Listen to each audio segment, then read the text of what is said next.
Então, o capítulo que eu peguei para ler foi o capítulo 45, que é basicamente um capítulo que vai falar sobre como começa o início de formação do sistema nervoso central e quais são os fatores moleculares, quais são as sinalizações celulares que vão ser responsáveis por esse desenvolvimento do sistema nervoso central. Então, antes de começar nele propriamente dito, a gente precisa só se lembrar um pouquinho do processo de formação das camadas germinativas. Então, tudo começa ali no começo da segunda semana, quando a gente tem o término da implantação do blastocisto, que vai ser formado pelo trofoblasto e pelo embrioblasto.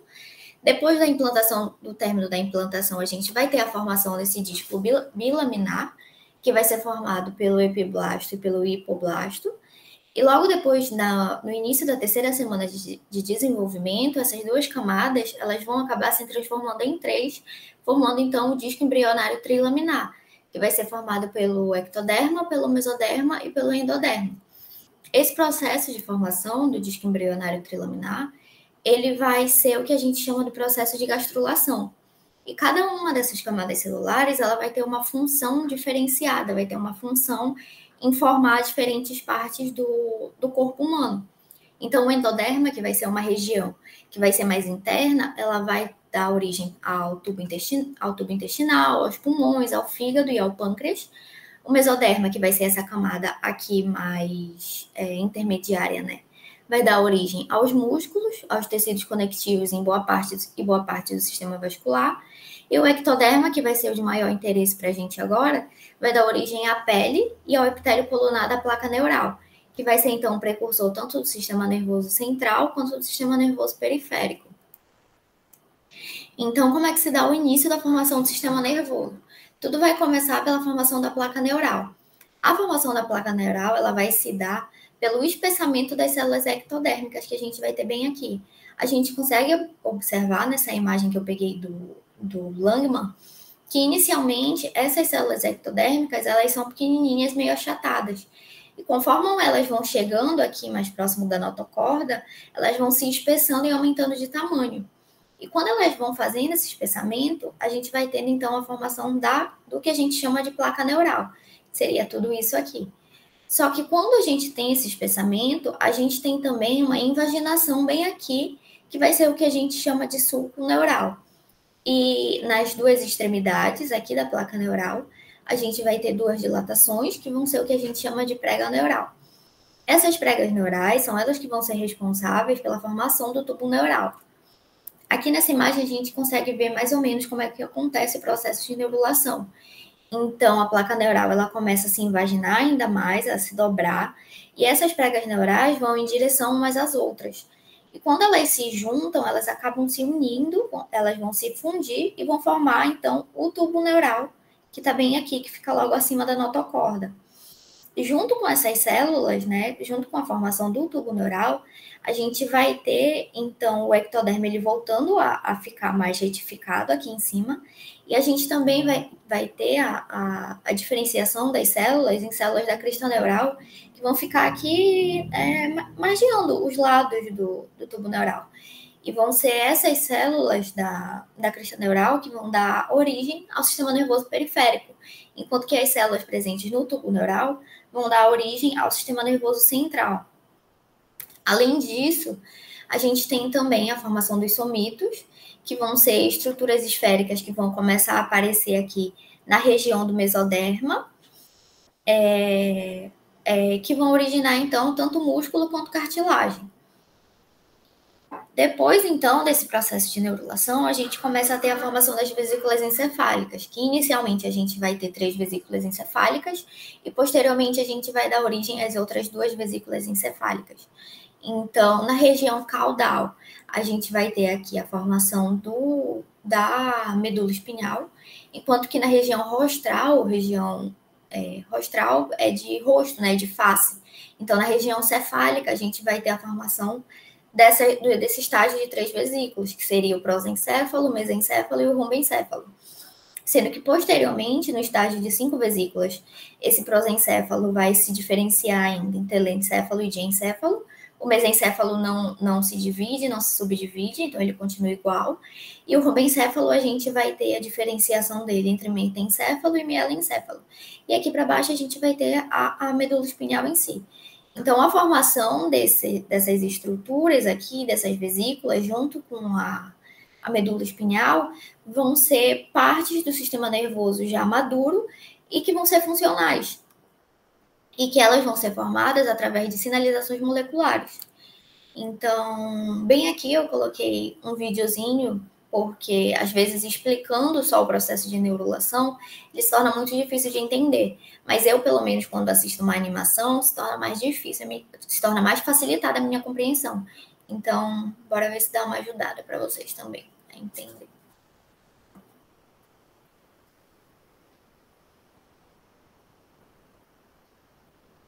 The first event of neurulation is the formation of a thickened area of cells, called the neural plate. The neural plate forms at the cranial end of the embryo and grows in a cranial to caudal direction. The cranial or head end of the neural plate indicates the region of the future brain, and the narrower caudal or tail end represents the future region of the spinal cord. By the end of the third week of development, the lateral edges of the neural plate become elevated and move together to form the neural folds. The resulting space created by the folding of the neural plate is called the neural groove. The neural folds fuse together, and the neural plate transforms into the neural tube, the precursor to the central nervous system. Fusion of the neural tube usually begins in the middle of the embryo, extending in both cranial and caudal directions. During the closure of the neural tube, cells on the crest of the neural folds detach, forming a new cell population called the neural crest. These cells contribute to the formation of the peripheral nervous system. Once the neural tube has completely fused, the process of neurulation is complete. Então, só para ficar um pouquinho mais didático, né? Essa explicação que eu acabei de dar. Então, basicamente, vai ser assim como vai se dar o processo de formação do sistema nervoso central. E da parte primitiva, né? Do sistema nervoso central e periférico. Seria o tubo neural e as células da crista neural. Então, a gente vai ter... Para que isso aconteça, a gente vai precisar de alguns sinais moleculares que vão ser secretados para a gente poder fazer a diferenciação dessas células. Então, o desenvolvimento da placa neural, ele vai ser dependente da expressão de alguns genes. E esses genes, eles vão estar presentes dentro das células ectodérmicas. Então, inicialmente, a gente vai ter essas células ectodérmicas, elas podendo se diferenciar tanto em células epidérmicas, quanto em células neurais. E o que vai depender disso, o que vai fazer com que essa diferenciação seja feita, vão ser o que a gente chama de fatores indutores, que vão ser essas moléculas sinalizadoras, que podem ter ação tanto à distância, ao se difundirem, quanto pode ter também ação mais ligada à superfície, então uma ação mais local. E esses fatores indutores, eles vão ativar receptores que vão fazer a expressão de genes, que vai ter, então, a codificação de algumas proteínas intracelulares que vão levar à diferenciação celular. E a capacidade que a célula tem de responder a esses fatores indutores é o que a gente chama de competência. Então, a gente vai precisar com que essas células ectodérmicas, elas tenham essa competência para poder se diferenciar nas células nervosas e poder, então, originar o sistema nervoso. A diferenciação da placa neural, ela vai ser dependente, então, de uma região chamada de região organizadora.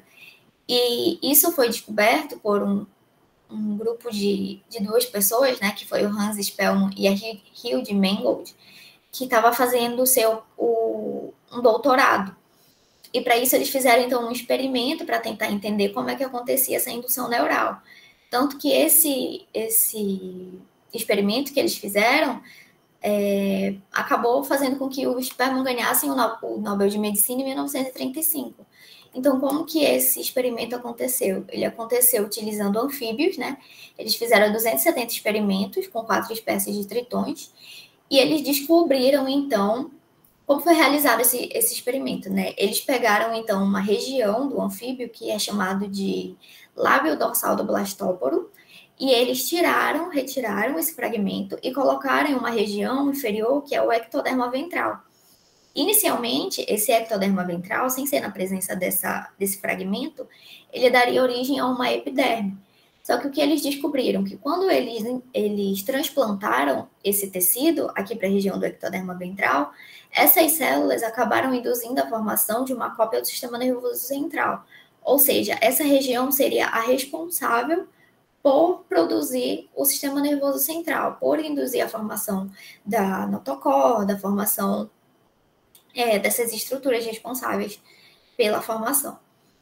Então, o que a gente tira do experimento deles, né? De que o sistema nervoso ele vai ser induzido, então, por sinais vindos de um centro organizador altamente restrito. Então, a gente vai ter fatores que vão influenciar na indução neural. Já de forma mais... que a gente tem de forma mais... como é que se fala? Uma forma mais atual, né? A gente teve em 1980 alguns avanços importantes na compreensão da indução neural, pela evolução mesmo científica. Então, foi feito um experimento em que pegou um ectoderma inicial, né, na fase inicial ainda, e essas células elas foram dissociadas umas das outras, elas foram separadas e isoladas. Então, quando elas foram isoladas, a gente impede a sinalização célula a célula. Só que o que foi descoberto? Que mesmo quando essas células estavam isoladas, elas adquiriram, na ausência de alguns fatores adicionais, propriedades neurais. Ou seja, o padrão das células ectodérmicas não seria a diferenciação para células epidérmicas, e sim para uma diferenciação neural. Então, esse destino ele seria impedido por alguns sinais que seriam provenientes das células ectodérmicas vizinhas. E um desses sinais que iriam reprimir a diferenciação neural seria por uma proteína, que é a proteína morfogenética do osso, ou BMP, que vai ser um membro da família de proteínas relacionadas ao fator de crescimento transformador beta. Então, essas proteínas, elas agem por meio de receptores. Esses receptores da classe serina, treonina, quinase, que vão ser responsáveis, então, pela inibição da diferenciação neural e pela promoção, então, da diferenciação epidérmica. E aqui está mais ou menos como ele funciona. Então, a gente tem a sinalização pelo BMP, que leva a uma formação, a uma diferenciação epidérmica, só que a gente tem alguns fatores que podem antagonizar a ação dessas BMPs, e umas delas são a cordina, a noguina e a folistatina, e até mesmo algumas proteínas BMPs modificadas. Então, quando a gente tem a ação desses fatores que vão antagonizar a sinalização da BMP, essa sinalização já seria, então, para uma diferenciação neural. Então, a partir, né, de toda essa sinalização que eu acabei de falar, a gente vai formar um padrão do embrião. E o padrão que ele tem, só antes de eu vir para cá para mostrar uma imagem, vai ser justamente esse padrão que a gente chama de rostro caudal. Então, como é que vai acontecer? A gente vai ter a subdivisão da placa neural, que vai ser dependente desses fatores indutores que vão ser secretados. E esses fatores secretados para a subdivisão da placa neural, para a formação dessa estruturação rostro-caudal, ela vai se dar por centros organizadores secundários. Então, inicialmente, lá nas células ectodérmicas, a gente tinha os centros organizadores primários, que vão fazer a diferenciação em notocorda, no tubo neural. E quando a gente já tem a formação do tubo neural, a gente tem os centros organizadores secundários, que vão fazer a secreção de outros sinais para poder ocorrer a subdivisão da placa neural. Então, diferentes regiões do tubo neural, eles vão responder a esses sinais indutores, e a gente vai ter a diferenciação das regiões da placa neural em alguns domínios específicos, em alguns domínios diferenciados. Por qual sinalização vai se dar isso, né? Então, basicamente, essa estruturação ela vai ser iniciada pela secreção de WNT em gradientes diferentes. Então, a gente vai ter aqui na região mais rostral, a gente vai ter uma maior quantidade, rostral ou anterior, né? A gente vai ter uma maior quantidade de inibidores de WNT, enquanto que aqui na região mais caudal, para cá a gente vai ter a medula espinhal se desenvolvendo, né? nós vamos ter uma maior secreção de sinais de WNT e uma menor secreção de inibidores de WNT. Então, essa diferença de gradientes de um sinalizador molecular vai ser importante para a diferenciação desse padrão aqui que a gente vai ter. Além disso, a gente vai ter também a secreção de outros fatores, como o fator de crescimento fibroblástico e o ácido retinóico, que vai ajudar ainda mais a gente ter o refinamento desse padrão rostrocaudal do embrião. Outra coisa que é muito interessante, que ele fala no livro, né, que vai ser essa estruturação do prosencéfalo, do mesencéfalo e do rombencéfalo. Essa conformação rostrocaudal, ela vai ser refinada também por 2 grupos celulares especializados. A primeira delas vai ser a zona limitante intratalâmica, que vai secretar uma proteína que a gente já até chegou a ver em alguns problemas passados na tutoria, que é a Sonic Hedgehog, que essa proteína, então, vai originar os núcleos do tálamo, mas a parte importante mesmo, que eu achei e mais interessante, vai ser a que a gente vai ter um outro grupo celular, que é chamado de organizador istmico, que vai estar formado aqui no que a gente chama de LMR, que é essa região bem aqui, que é o limite entre o mesencéfalo, que é essa parte aqui, e o rombencéfalo, que é essa parte aqui. Então, a gente tem esse organizador istmico secretando alguns sinais de fator de crescimento de fibroblasto. E quando esse fator de crescimento de fibroblasto, ele age na região do domínio do mesencéfalo, onde a gente tem a expressão de um fator de transcrição, que é o OTX, a gente vai ter a formação de neurônios dopaminérgicos. Enquanto que quando a gente tem esses sinais de fator de crescimento de fibroblasto agindo na região do rombencéfalo, no domínio do rombencéfalo, onde a gente tem a expressão do GBX2, que é outro fator de transcrição, a gente já vai ter a produção de neurônios serotonérgicos, que vão estar presentes, por exemplo, no núcleo dorsal da RAF. E, por fim, né, falando já da estruturação do padrão dorsoventral, que seria, então, o processo de formação já da medula espinhal, que já seria mais nessa parte final aqui, que não está aparecendo. A gente vai ter, então, a estruturação dos neurônios, de neurônios diferentes. Como que a gente vai formar esses neurônios diferentes? Então, a gente vai ter uma região ventral e uma região dorsal no tubo neural, sendo que esses neurônios motores, eles vão ser gerados na região ventral do tubo neural, enquanto que na região dorsal do tubo neural, a gente vai ter a formação de neurônios de projeção e de interneurônios, que vão ter a função de processar as informações sensoriais que vão chegar até eles, e a gente vai ter também essa parte dorsal, originando aquelas células da crista neural que eu falei mais cedo, que vai ser uma precursora do sistema nervoso periférico. Então, como é que é estabelecida essa identidade desses neurônios espinhais? Como é que a gente sabe qual vai ser um motoneurônio, qual vai ser um interneurônio? Então, na sinalização ventral, a sinalização vai ser feita inicialmente pela notocorda, e depois essa atividade sinalizadora ela vai ser transferida para essa placa aqui. Então, a gente vai ter essas 2 estruturas agindo na formação dos motoneurônios, dos neurônios motores. E ela vai ser feita, essa sinalização vai ser feita através também da Sonic Hedgehog extracelular e também de uma outra proteína, que vai ser a glia intracelular, que vão diferenciar, então, vão determinar diferentes classes de neurônios. Enquanto que a sinalização dorsal, que vai ser responsável pela formação dos neurônios sensoriais, né?